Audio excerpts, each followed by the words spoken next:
Hey guys, I'm so excited to have a very special guest on today. I love speaking with other Feng Shui practitioners, especially when they have a very unique way of looking at Feng Shui. Well, today I have on Stacy Scott. Stacy Scott is an inner child healer, and she also addresses trauma and the way we relate that to the way we live in our home. And I think the way she's looking at Feng Shui again is pretty unique and I think revolutionary. So let's dive into this conversation about healing your inner child and healing trauma in our homes using Feng Shui. Let's welcome Stacy Scott from Sanctuary Feng Shui.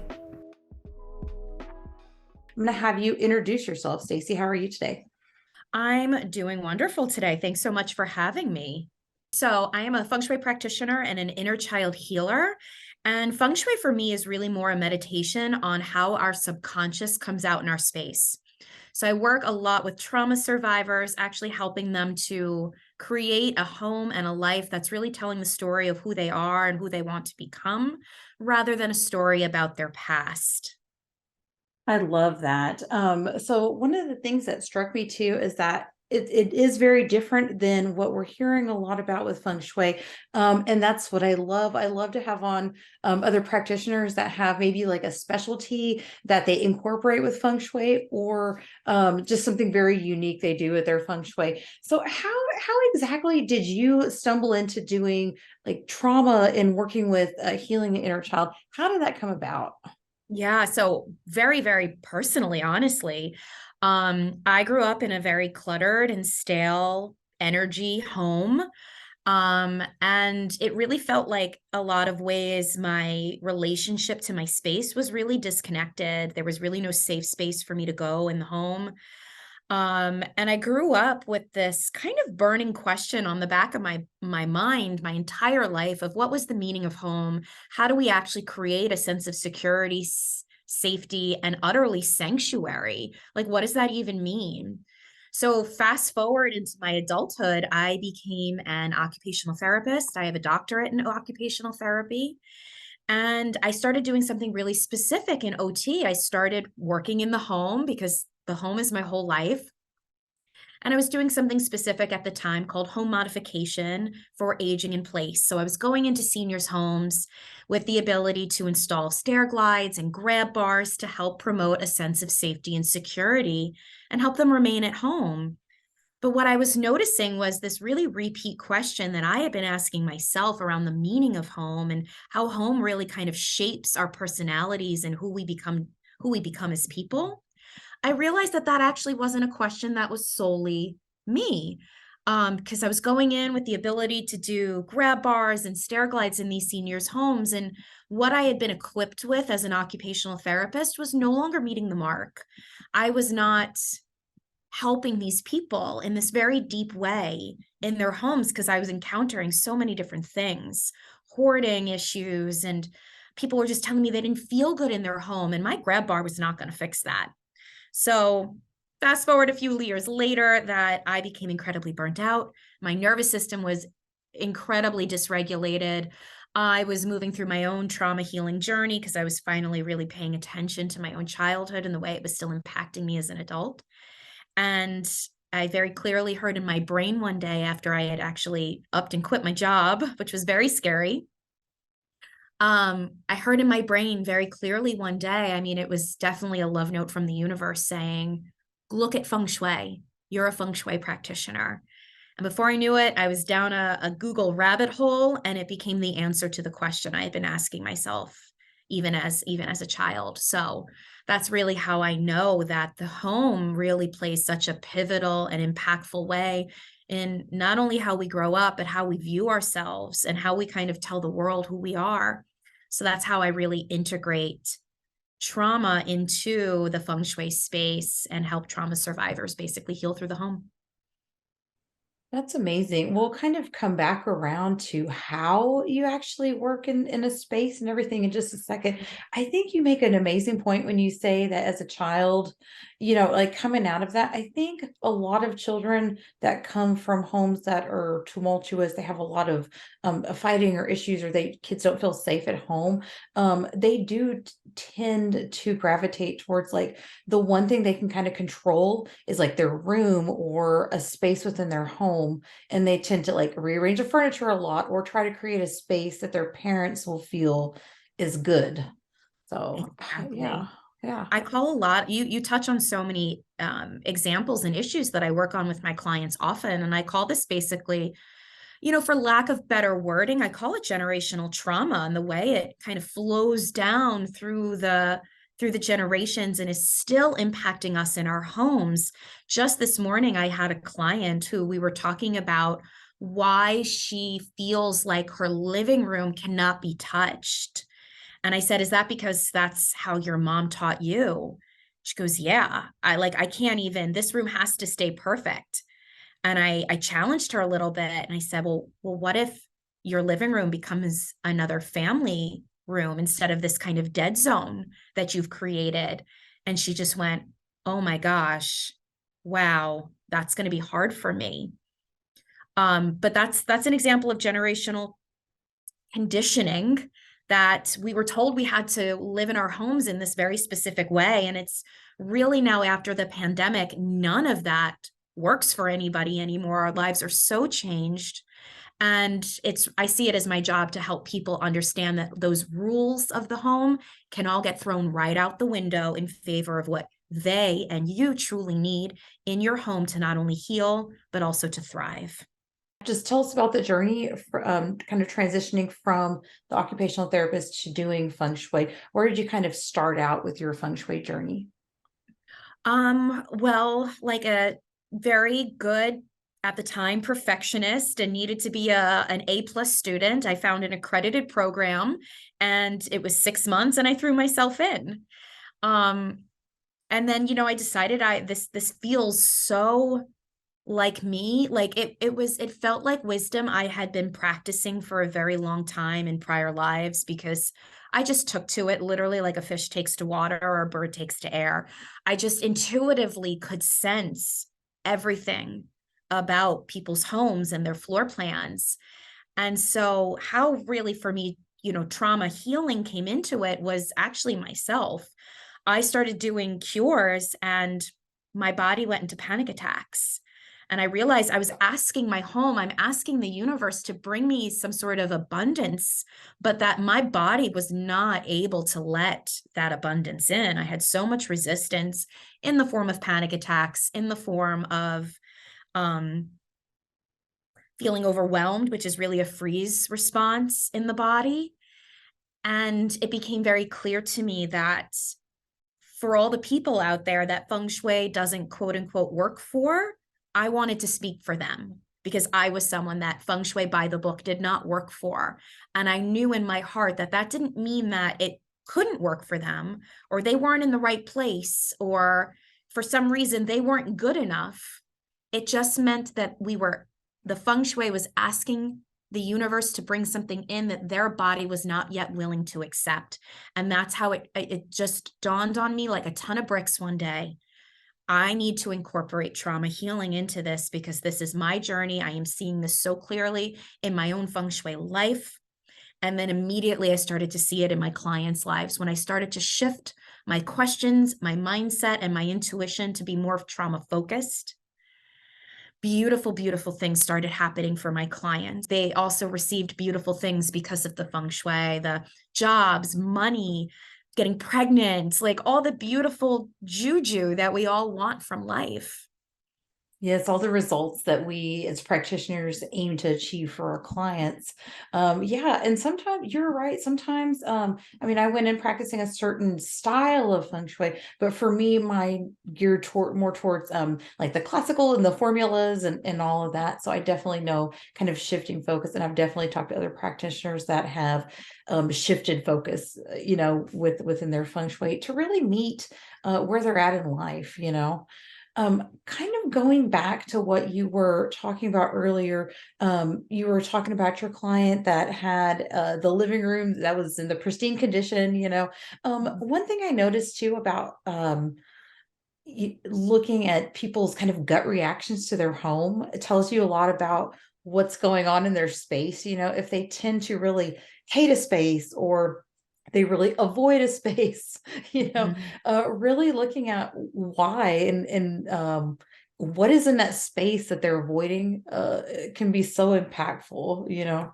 Um, That's exactly what I yeah. do with my clients. Instead of avoiding those conversations, I literally dive in with them and I say, unpack that for me.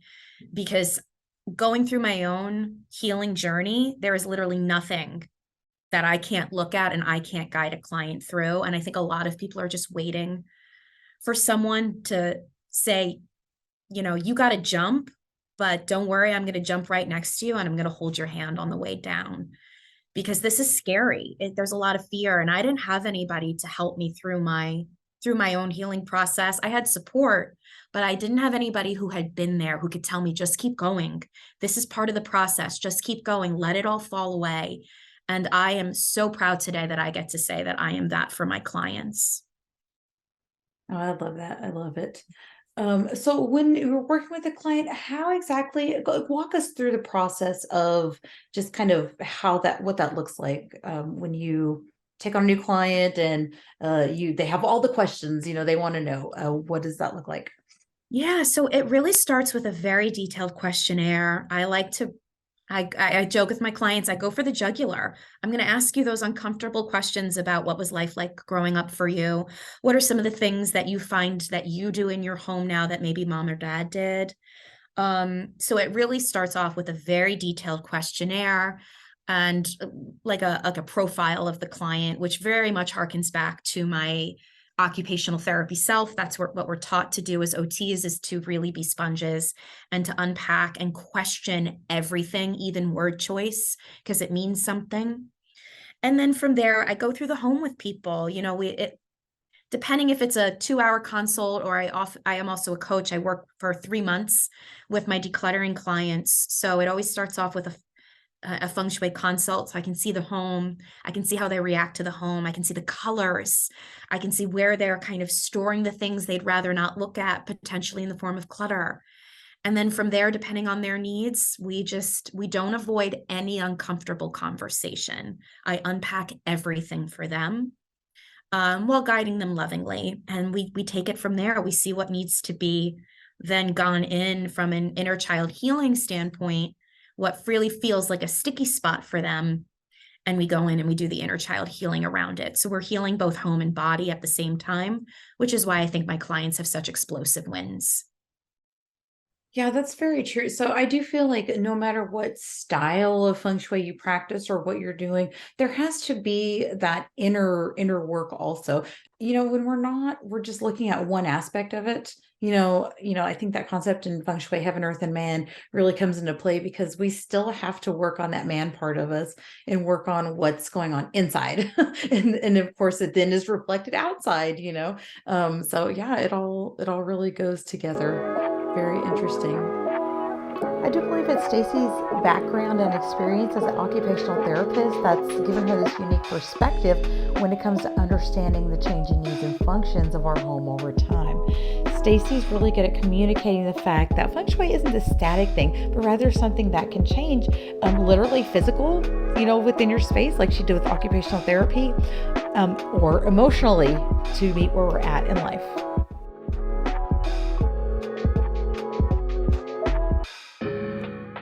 I do have that awareness of like the functionality of home when our life evolves. Obviously, what we need from home and how home can support us as a child is going to be very different than an adolescent versus a young adult versus an adult with children versus a middle-aged adult or an older adult. So I really love to stress to my clients that home is not this static thing. Home gets to grow and evolve with you. And if you feel out of alignment with your home, that actually gets to be a beautiful thing because that means you have grown, you have evolved. And so we just got to pick up the slack a little bit in the home. That being out of alignment doesn't mean you're a failure, doesn't mean you're lazy, doesn't mean you're unorganized. Society loves to heap these these labels on us that if you can't declutter your home, you're lazy, you have no willpower, you're unorganized. When I sit across from a client and I tell them that they are a powerful, beautiful human being, and that difficulty decluttering is a trauma response and not a moral failing, people just start crying because that is what society has done to them based on how we talk about decluttering and minimalism, especially here in the States, especially in Western countries. So for example, this is a really good example of that. A couple years ago, we decided to list our house. So when you list your house, of course, you got to stage it and it looks like you don't live there. And I mean, we literally took everything off the walls. We took everything out of the floors. We redid the carpet. We painted to kind of just freshen it up. But in order to list it, I never redecorated my home. And I think I felt like for a long time, because we were kind of going back and forth, should we sell? Should we not? I didn't make it personal. And it felt so, at first, it felt good.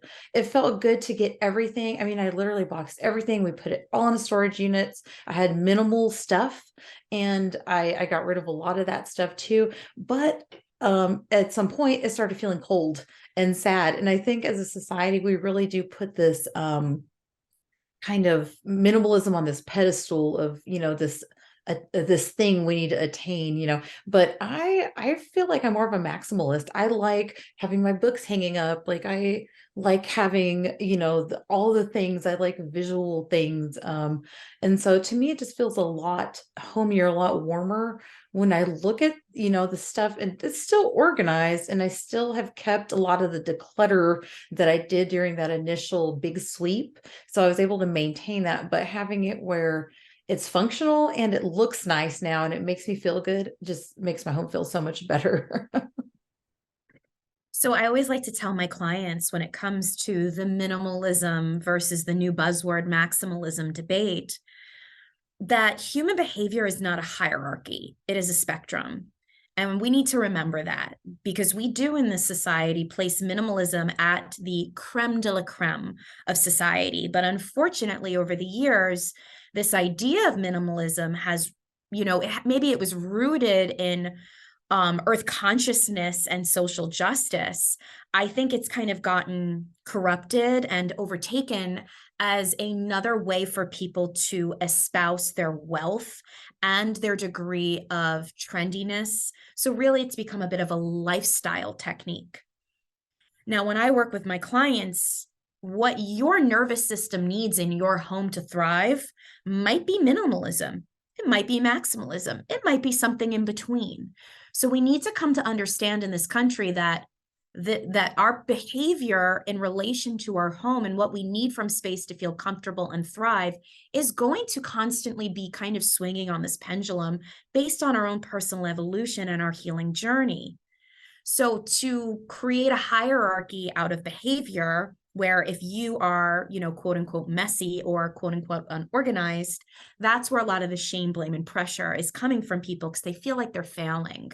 When really their bodies are going into a deep overwhelmment, meaning they're going into this deep freeze space, but they're shaming themselves at the same time of why can't I just XYZ my home today?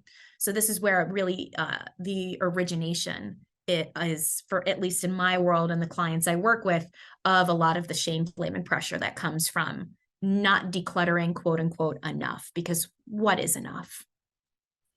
Yeah. So, I mean, we see, of course, we watch Instagram or we see TikTok reels and we see these beautiful, aesthetically pleasing, like minimalist homes. And they are beautiful. And you're right. Some people probably do need that to organize. But I do think sometimes having too much organization is almost militant, if that makes sense. And although I'd like to find a space for all my stuff, yeah, I do think some flexibility needs to be kind of put into place. And we don't need to compare ourselves to those Instagram homes and whatnot.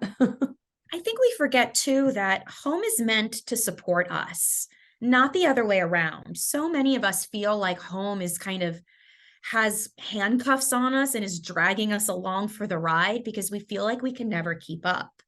But home is really there to support you. And you are in a deep and reciprocal relationship with space. So when it comes to what your needs are, it's really a deeper conversation about who you are and maybe coming back home to yourself in a way of how you are using home to for the gaze of others versus using home really as a supportive and nurturing space for yourself. And I feel like just now in our culture, we are sort of willing to have that conversation because me talking about how minimalism was maybe not right for a lot of people just 1 year ago garnered me a lot of hate. Um, but I'm so thrilled now that I can start to have this conversation with people, which is probably why I think my Instagram in the last 2 weeks has exploded from 1,700 to almost 12,000 Oh, because yay. I think people are finally ready to have this conversation, this deeper conversation about the meaning of home, which, as you know, I've built my entire life around. To me, I feel like there is this trend right now in kind of throwing away what we know and not trying to make our homes like we were talking about for kind of that gaze of others. So, recent times, I think there's been a more growing trend of people getting back to nature and really kind of re-exploring or rethinking traditional single family homes and thinking about alternatives like multifamily living or even a nomadic or van lifestyle, which we see a lot on social media. So I think these options are really gaining popularity because of the desire for a more simpler, more sustainable lifestyle. And I Yeah. do think we're starting to move away or at least question trends a bit more. I'm really noticing in the collective that there is this deeper conversation going on about how we live, which I'm sure will lead to greater conversation and chatter about whether or not a lot of us even desire that single family home in the suburbs. Because I think a lot of us grew up with that. So it just became a bit of this, well, of course I have to have that, this kind of keeping up with the Joneses mentality, which is certainly and thankfully falling by the wayside. So I do believe this will open up deeper conversations around, well, what do I need to live in? How do I want to live? I'm already seeing an uptick in people living abroad, this digital nomad kind of life. A lot of countries are introducing specific visas for that digital nomad life, like Portugal and I think Spain now too. So I think we're going to see a lot more conversation in the collective about how home really needs to unify us rather than divide us, because the single family home in the suburbs, I'm not telling anybody they can't have that if that's their dream, but I think we need to come into a deeper conversation around whether or not that is actually what we need, or whether that's van life, boat life, digital nomad life, chosen family under the same roof life. And I'm just so here for all those conversations. I think what that is too is it's a deeper desire to come back into alignment with the energy of the land. Because as feng shui practitioners, we know feng shui of your home is great, but feng shui originated because of the land, looking at land forms, looking at how that then, the river carved this wavy line through the valley. It was looking at our world, not our built world. That's how we live now. Yes. So I Yes. do believe this greater collective conversation is going to reconnect us in a lot of interesting ways to the power of the land. And if you don't like the energy of where you're living, you can pick up and move. Thank you so much, Stacy, for joining me today. I look forward to maybe having you back on, see where you're at in the future. So if somebody wants to get a hold of you, I'll post all your links below. So the best way to find me is either on Instagram or TikTok. My handles are Sanctuary with Stacy. My email, sorry, not my email. My website is Sanctuary Feng Shui, FENGSHUI. But finding me on social media is a perfect way to start interacting with the wisdom that I share. Awesome. And your videos are amazing. Love them. And of course, I'll put links below to everything in the show notes so people can follow you and get a hold of you if they need to. Thank you so much for joining me today. Thanks for having me.